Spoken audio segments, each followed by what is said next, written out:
అందరికీ నమస్కారం. నేను మీ స్వప్న. నిన్నటి హెల్త్ టిప్ చాలా బాగా రెస్పాన్స్ వచ్చిందండి. ఈరోజు మళ్ళీ ఇంకొక కొత్త టిప్‌తో వచ్చాను. ఈరోజు ఆకుకూరల గురించి డిస్కస్ చేద్దాము.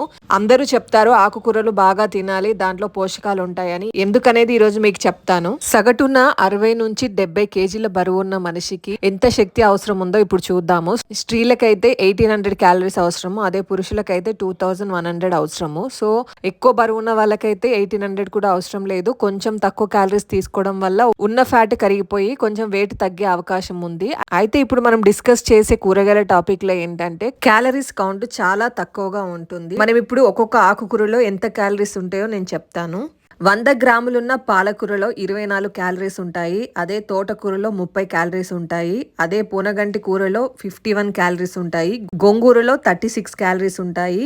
క్యాబేజీలో 21 క్యాలరీస్ ఉంటాయి. చుక్క కూరలో 20 క్యాలరీస్ ఉంటాయి. నేను ఇప్పుడు చెప్పిన ఆకుకూరలు ప్రతిసారి మనం ఇంట్లో వండుకునేవి. అవన్నీ వచ్చేసి 20-50 క్యాలరీస్ మాత్రమే ఉన్నాయి. అదే కప్పు రైస్ లో వచ్చేసి 360 క్యాలరీస్. అంటే పాలకూరని 15 టైమ్స్ ఎక్కువ వండినట్టు. సో 100 గ్రామ్స్ పాలకూర 24 క్యాలరీస్. అంటే మనం ఇప్పుడు 15 సార్లు అంటే 1500 గ్రాములు కూర వండుకున్నట్టు లెక్క.